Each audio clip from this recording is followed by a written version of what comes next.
I had a whole brain fart for a second, forgot how to put myself in the show. Yeah, people don't be understanding how difficult it is to do this on a daily basis. I've completely forgot how to put myself in my own show. That just happened. Good morning, everybody. Welcome to another episode of See You in the Morning. I am, of course, your host, Cletus Cassidy. Man, if this is your first time hearing this, you are about to experience something so cold. If you are returning, if you're coming back, welcome back. Welcome back. Thank you so much for being here. You could have been anywhere in the world, but you chose to be here with me, and I appreciate it. We finna have a show today. I don't know how long it's gonna be, but it's gonna be a show. We finna show up, and I don't know about the show out, but we finna show up. Y'all ain't even here today. I like it. Y'all took a break off today. Today is the Mondays of all Mondays. Y'all was like, we might be here, we might not, and I'm all for it. I am all for it. But thank y'all for y'all who are here. We're gonna go ahead and get this show started. It's Monday. You know, Monday is a motivational day for us on the show. We realize if we can win Monday, then we can win the rest of the week.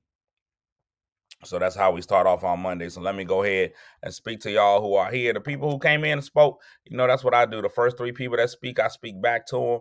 So good morning with the bronze medal to Roberta Carter, Will Berta in the building with that bronze. Winning the silver, JD, don't call me Martin Luther the King. And getting up in that gold. Used to be her spot every day, but now she slid off a little bit. Kim Cat Thomas Jones, welcome back to that gold medal stand. Also in the building this good morning is Crystal Sex Appeal, T. Mitchell, Franita, Dalisa, Davina. Everybody's in the building on this morning. So we good. We good. The building is the building on this morning. The building is the building this morning. So, Mondays I usually come back in and give a recap of my weekend. The weekend was good. We started the weekend off early this week. Started the weekend off on Thursday, went down to Greensboro, North Carolina, took my daughter down for orientation. It was a fantastic experience. I ain't even finna lie to you. It was a fantastic experience. Now, for a little bit, let me just explain something to you. If y'all don't know about me, I went to Norfolk State University. Enjoyed by the time at Norfolk State University, still behold the green and gold all the way to my heart. Just hold on to it. It was a school that made me into a lot of who I am. It was because of the experiences that I had at that particular college. But I'm just gonna say something to you. I'm putting out a clarion call to all of my HBCUs. So Norfolk State, Hampton, Virginia State, Virginia Union, Fisk, Grambling, Southern, Jackson State. I can't name all 100 and change off the top of my head. Morehouse, Spelman. We gotta tighten up. We gotta tighten up. We got to tighten up. Now, my daughter's school, normally, now I had only heard of two types of colleges. You had your HBCU, which was your historically black colleges and universities, and your PWIs, which were your predominantly white institutions. Those were the only two kind of schools that I knew. Either you fell in the line at an HBCU or you was a PWI. And that was it. Those were the two schools that you had. I find out on this trip that there's a third category. There is a third category of colleges. And some of y'all are going to be saying, no, there is. And there's only those two. Nope. I learned that there is a third type of school, and it is a minority serving institution. That's right, an MSI, minority serving institutions. Those are the schools that are serving minorities. So I don't know if PWI just was like, we don't want to be called the PWI anymore. We'd rather be called something else. But yeah, minority serving university and institution. And now there's a whole lot of them. There's a whole lot of them. I had no idea about it. They came and they told us that they were like, we are not a PWI, we're not a HBCU, we are a minority serving institution. Now, from what I'm understanding, from what I've seen, all the HBCUs fall under that umbrella. They all fall under that umbrella because you have to be a minority serving institution if you are a HBCU, because that's all you got there. That's it. But that's what they are, a minority. And I saw why they were a minority serving institution, because it was a bunch of minorities. We was minoriating. The level of minoration was going on was great. Well, here's why I want my HBCUs to step it up. The level of service and care, it was clearly Chick-fil-A service out there. Too many times when you go to your black college experience, it is Church's Chicken. It is Church's Chicken. It is Popeyes. It is McDonald's. That's the type of service you get. I'm so amazed by the fact my daughter doesn't go to school until August. August the 9th is her move-in date. She doesn't go to move in until August the 9th. And she already has her room assignment, like her actual room. She knows exactly what room she's going to. She's already got her schedule set. And she already got her student ID card. And we are in June. That's 2 months from now. August, 2 months from now. And she already straight. The HBCU experience is completely different. Completely different. You lucky if you get your old student ID 2 weeks into the school year. Room assignments, come on, man. Your schedule? Man, please. You know you ain't running up on your schedule till, I don't know, whenever. You know, you'll get it when they get it. That's how they do. You can pre-register for all the classes you want to pre-register for. Pre-register just means you start off thinking you might have that class. Pre-registering is the faith. That's the substance of things unseen. Because as soon as you get it, you'll get it. As soon as you get it, you'll get it. That's how it is. You're going to be in line. You're going to stand in there. Katrina said it teaches you patience. It teaches you something. It teaches you to struggle. That's one thing it teaches. It teaches you to struggle. So that was it. My weekend was great, man. She had a great time. Ended up going to church where she was, they acknowledged all of the seniors at church and gave them a goodie bag, a water bottle, and some other stuff. It was great. That was fantastic. So that was all of that. Then we hit right into Monday. We just hit right into Monday. Today is Monday. Hit right in the face. Monday's punching me right in the face. Woke up a little late. Woke up feeling some of the after effects of being 40. Being 40 will get you. Let me tell you one thing now. Being 40 will get you. I ain't been 40 but 6 months now. Oh no, since April. That's 2 months. It'll get you. Being 40, you realize you can't lay down and sleep the way you want to. When you was a young kid, you could go sleep in any position. I see kids sleep bent over, made into a pretzel, folded in half, all kinds of amazing stuff is what I see kids do. I see it all the time. You hit 40, you got to pretty much put yourself in a straitjacket and lay out an area for you to sleep in. Because if you sleep 7 degrees to the left, you're going to wake up in complete and utter pain. I slept like 5 degrees to the left, and it was crazy. 5 degrees to the left, my whole left side was paralyzed. I woke up and fell to the floor. You can't just lay in the old kind of way no more. You can't do half of the stuff that you used to do. Once you hit 40, getting up without making noise is impossible. Impossible. You really think you just gonna get up and not make no noise? You gotta Getting up once you hit 40 is a life decision. And I ain't just talking about waking up out your bed. I'm talking about getting up anywhere. After this show ends, me getting up out this chair is a life decision. I gotta really sit here and decide, can I get up right now? And I'm gonna make it. I'm gonna get up, but there's gonna be some noises involved.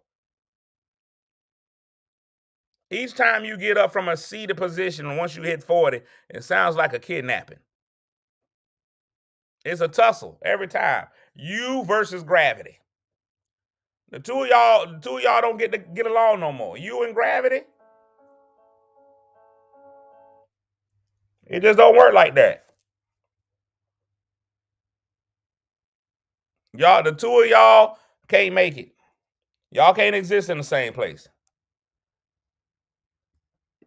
When you hit 50, getting out the car will be, why did I leave home? Why did I leave home?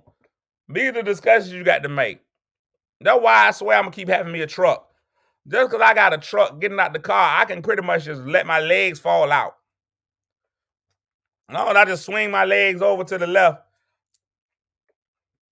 I'm naturally going to be in the right position. Nobody tells you that. Nobody tells you any of this stuff when you are a kid.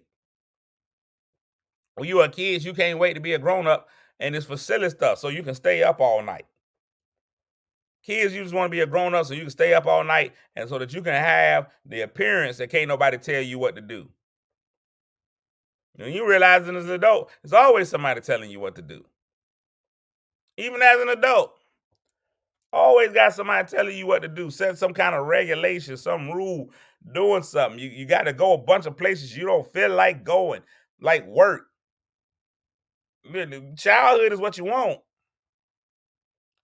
Childhood naps are appreciated and can be taken at any time because you don't have no responsibilities. You can take a nap when you were a kid at any time. Just lay down, go take a nap. Matter of fact, they encourage you to go take naps. Naps are a punishment when you're a kid. People make you go take naps. Now you long for a nap and can't never get one. You hit 40 and you desire a nap. Your body wants to nap so bad, but you ain't never got time. You ain't never got time to take a nap. And you want to, something terrible. But you're doing silly stuff like working and making groceries when you should be asleep. That's what I'm gonna get a shirt. I'm gonna get a shirt and say I should be asleep right now.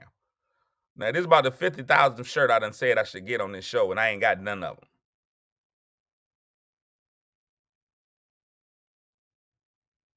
The Lord said a nap is needed if you can get one, but you can't get it. You can't get one. You can't find during the week. Sunday is your best nap chance. Sunday is your best nap opportunity. And then as a man, if you enjoy football, and Jesus, that takes away your nap times. Sunday is your best time to take a nap. Because you go to church, you leave church, you might grab some vittles, leave church, vittles, nap. That's how I can work for you on a Sunday. Sundays are quality. After church nap hits different for an adult. It's the one day that you really got that freedom to take that nap. Now, if you love football, it's difficult because after church and if you get vittles, you going right in the kickoff, so you can't even take that nap. That's why me, being the man that I am, you got to be more inventive. You got to stay a step up. I just move my nap up. So I blend my nap and church. Nap and church. That's what I do. I nap during church. The optimal time to go ahead and get that nap in is always going to be during the prayer. Good morning, Nicole Lewis and Bostic, Lashaunda, Thea. That's the optimal time because nobody knows whether you're praying or sleeping until you snore, or if you jerk back. You can't jerk back. I go right on into church, and I can't wait till morning prayer. Best time of service. Morning prayer goes up. I'm in. Everybody bow your head, close your eyes.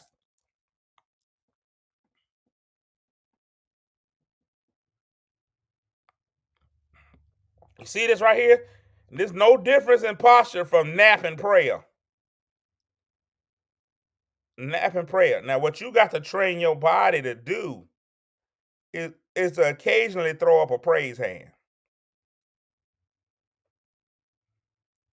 That way, people think that you still long praying.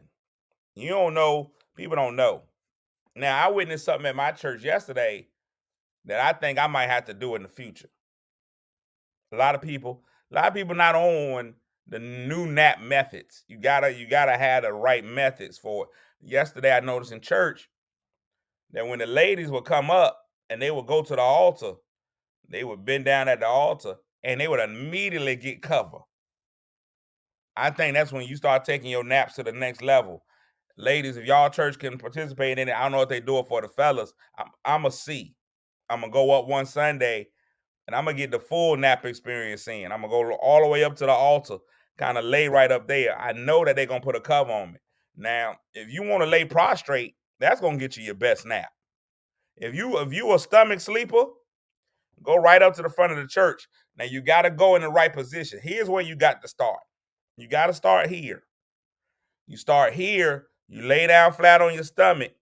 Now they're gonna give you the opportunity to go to sleep. They consider you to be in high praise, but what you really are in is high relaxation. Now you're saying to yourself, it's hard for me to sleep right here. You can't keep it here, right? Because there's gonna be no pillow up front.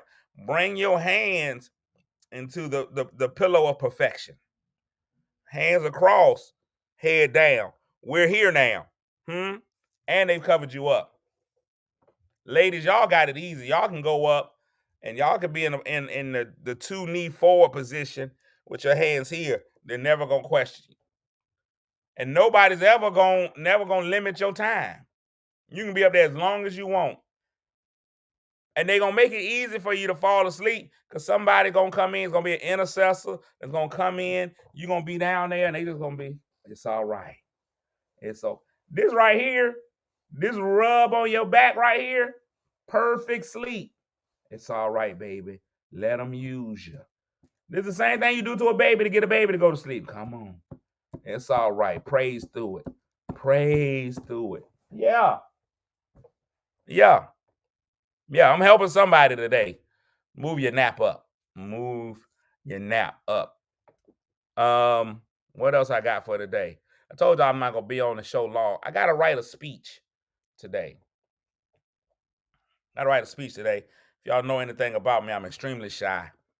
I gotta write a speech. I gotta give a speech to a group of 6th grade graduates. Got a group of graduates. Now, I can't go in and say what I really feel.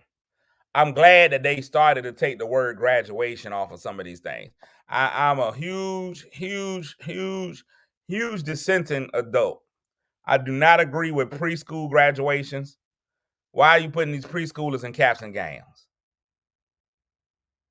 I can't do it. I hate it. What they doing? What did they learn? I just feel like after you graduate, you should be prepared to go into life. As graduation says to me, I am prepared to go into life. That's what graduation is to me. Graduation means after this, I can go do something productive. High school graduation, they can go and do something productive. We don't need school no more. We productive. We can go do this. We can go do this. I can go shipyard, 7-Eleven, whatever I need to go do. That's what it got. That's what I think graduation is. 12th grade, college, they're the only place you can graduate.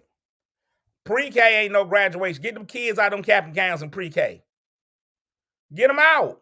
It's stupid. Then they go from pre-K, then they go to kindergarten, and you make them graduate again. Now the kid thinks they get to graduate each year. So after 1st grade, they looking at you crazy. They're looking at you crazy. How you going to graduate from a place you got to come right back to in 3 months? You graduate from kindergarten. To go across the hall? It's ridiculous.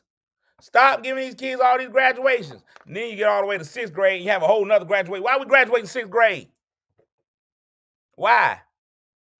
Then they're going to have an 8th grade one for you graduate middle school. This is ridiculous. There's too many graduations, too many ceremonies. All I got at the end of my 6th grade year was my report card. I don't even think we got a party. We got our report card telling you report to 7th grade. At the end of 8th grade, what we get? A report card telling us report to 9th grade. You ain't graduate till 12th grade, and graduation meant something. Graduation was special. None of these kids don't care about graduation no more because they done did it 8 times. Graduation used to be a special event.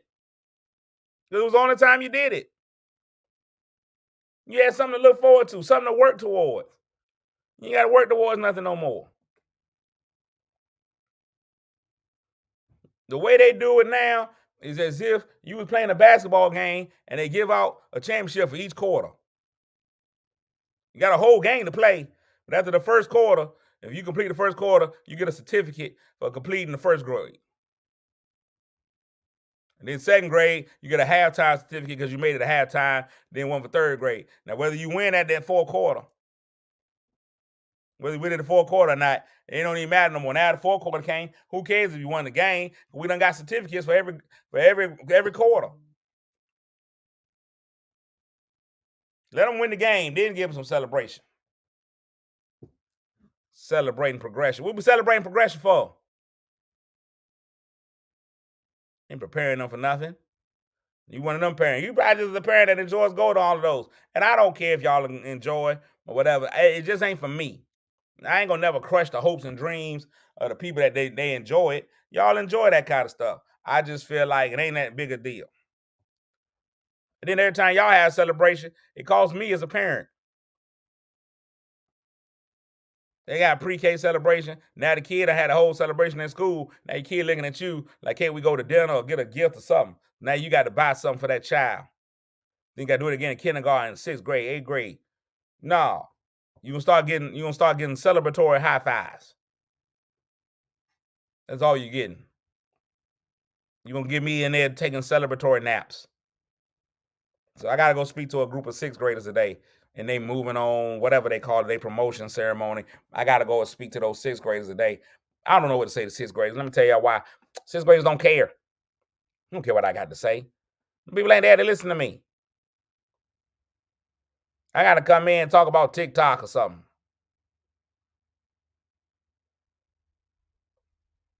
They don't be caring. 6th graders don't care. All they trying to do is get the field day. They trying to get picked up early. So I got to go in there and try to tell these 6th graders something for their life. And then I know I ain't going to be able to affect their life that greatly. They ain't going to be like, you know what changed my life? My 6th grade moving on speech. I know it's not going to happen. But I'm going in. I'm going in. So that's the day. I got to go in, speak to a group of 6th graders, explain to them why they're important and why their life matters and this, that, and the third. So I'll just do that. Yana said, just tell them to stay out of jail. I might do that. I might go in and say, you got choices in life. You can go to jail or not go to jail. And there to go to jail to be the booty warrior. He likes you and he wants you. I guess I could do that. It may be. I'm gonna figure out something to tell the 6th graders. And that's that. Motivational Monday. So then today, again, on Monday, I'm getting ready to get off so I can go prepare myself to speak to these children. I'm gonna tell y'all something about myself. I realize that if I'm your friend, you deserve better friends. If I'm your friend in real life, if you know me in real life, if you're able to call me and I answer or text me and I answer, and if I actually will spend time in the same room with you, that's a lot because I don't really like people.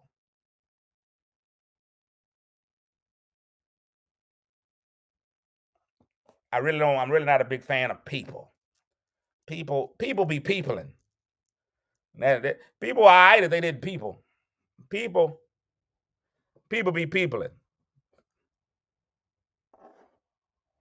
What up, though? People be peopling. So I ain't a huge fan of people. So I try to stay and be by myself. I'm an only child with one brother. I've learned to be by myself. Being by myself has worked for me a long time. But here's the thing. Here's what has happened. I realize that people need better friends if I'm your friend. If I'm your friend, you should be doing better. I was with a good friend of mine on yesterday, and while we were together, we decided to go and eat breakfast. Good friend of mine. That's how you know we good friends. I allowed you to intrude on my breakfast time. I don't mind eating alone. Some people think eating alone is a bad thing. A lot of times when I'm eating by myself, people look at me like I'm a charity case. No, I'm fine. I can eat at my own pace. I can do whatever I want to do. I ain't got to pay attention to nobody talking. I ain't got to stop and have conversation. None of that stuff.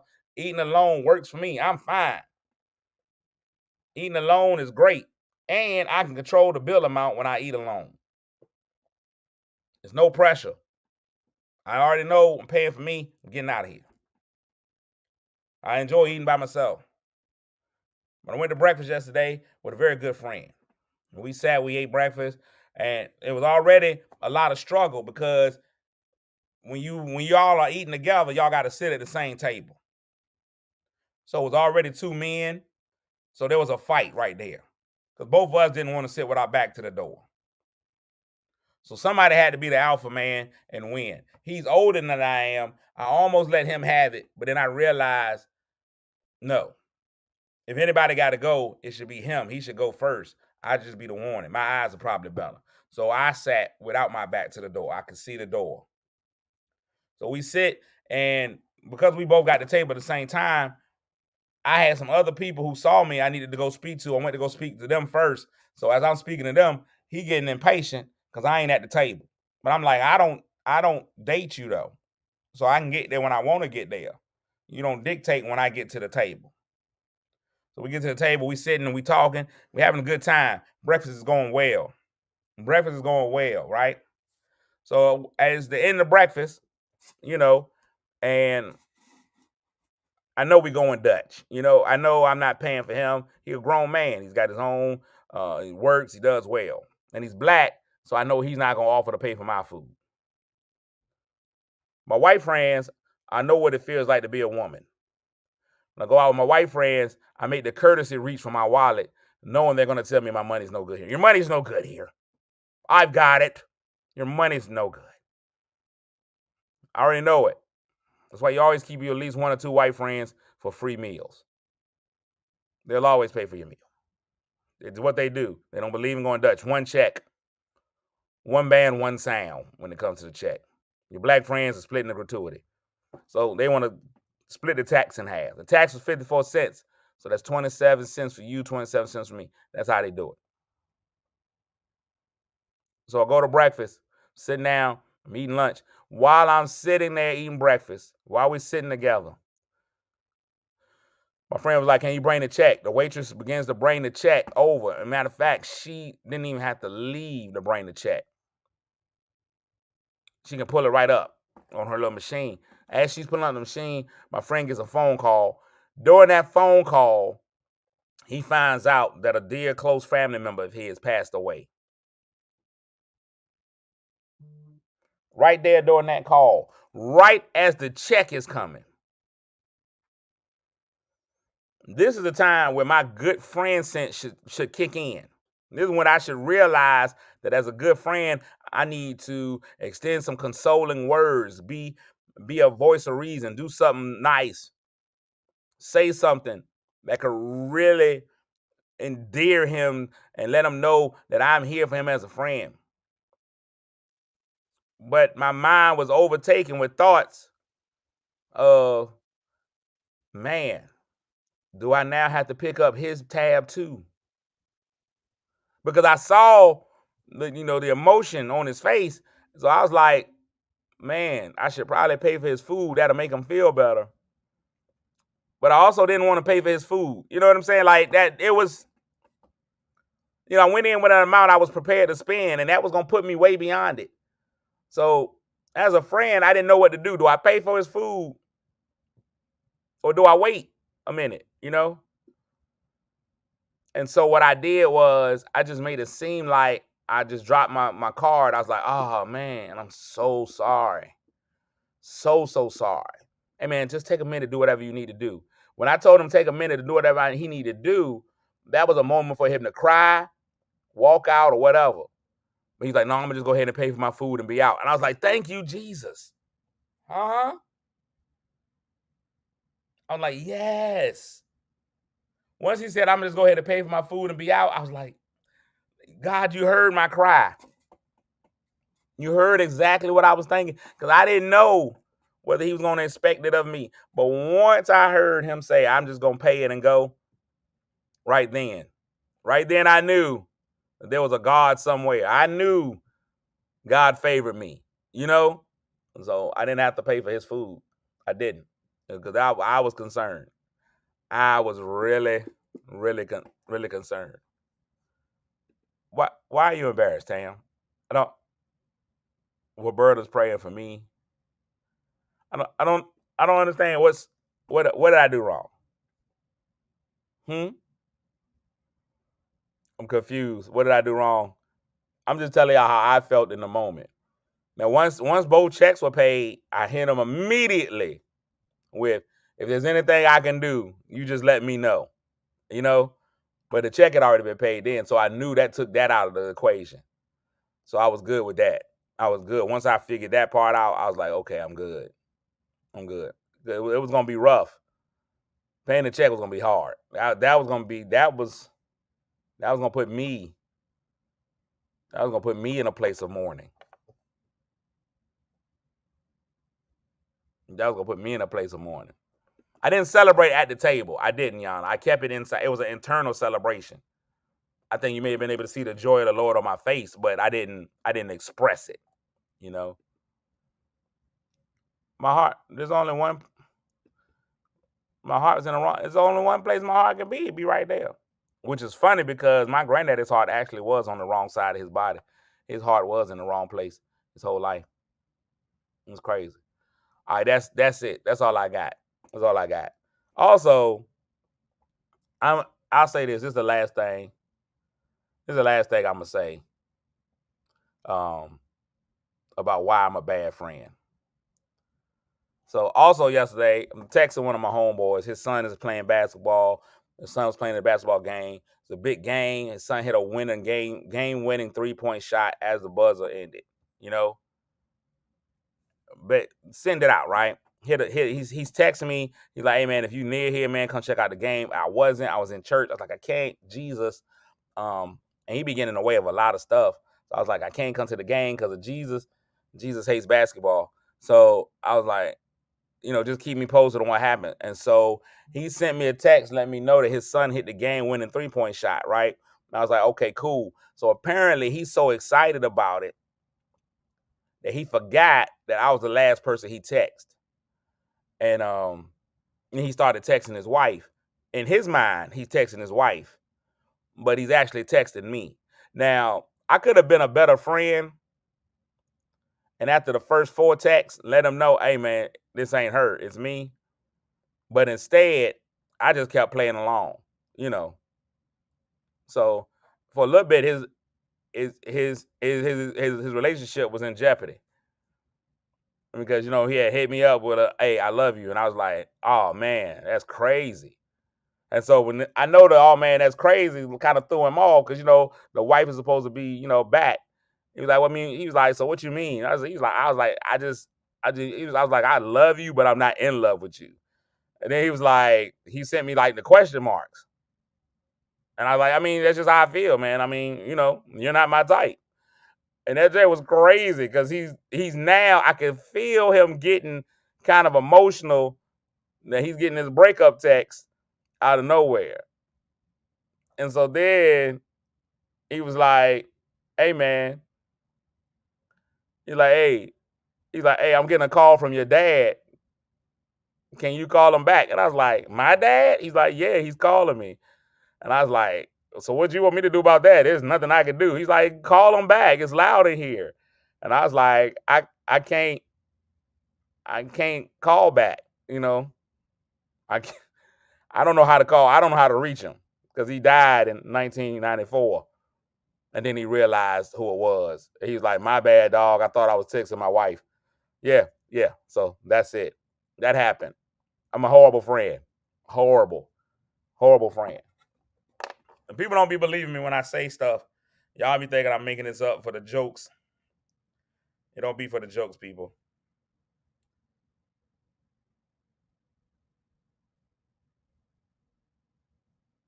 It don't be for the jokes. That I did it for real. See that? You're home. Oh, let me protect his identity. Oh Lord, now I hit a button. Never mind. I tried to protect his identity. But it happened. It happened. The whole thing. So he almost got a divorce because of me. But I will say this: if he would have got a divorce, I would have had my friend back. You know, when they get married, you lose them to their spouse. All right, I'm out, man. We gonna have a fantastic Monday, man. Listen, I'm gonna say this, and I'm gonna say it for real. You never know the mindset of a person, man. And as long as you're around a person, as long as you can see a person that they're in your presence, man, do everything that you can to make their life a little bit better. I ain't telling you got to go and put them in a different financial state or whatever, but just a kind word, just a affirmation of how important they are in life and as a person. You never know how far that can go because you never know what they're dealing with on the inside. Two, make sure you take an opportunity to let people know how you feel about them, how important they are. And I ain't saying you got to do it in some kind of majestic way, but at least let people know, hey, man, you are my friend. You're important, man. And I love you. I care about you, whatever, because we never know. We never know when our last opportunity is with somebody.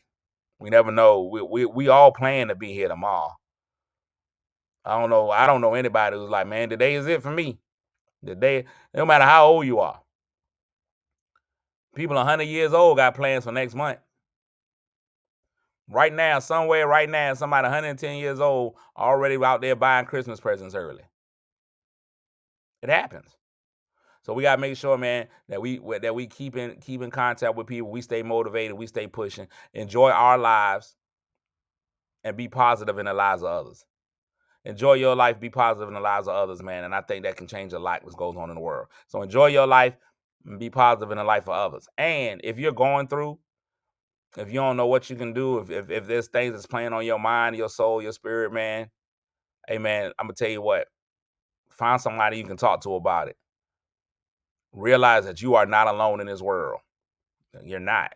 Recognize that you're not alone in this world. There are people that love you, even if it's not people, because that's people is plural. There's a person that loves you. Find that person that loves you, man. Find those people that love you. Embrace them and let them embrace you. You're not alone out here, man, and there is no problem too big. Whatever the problem is, we can figure out a way to get through that thing. I guarantee you. I guarantee you. I don't want to bring the kids down, but I'll tell the kids the same thing. I got you, Yana. And at the end of the day, stay out of the jail, because that's where the booty warrior lives. I'm out, y'all. Here's an awkward pause just to give you a little something. I don't have sexy eye.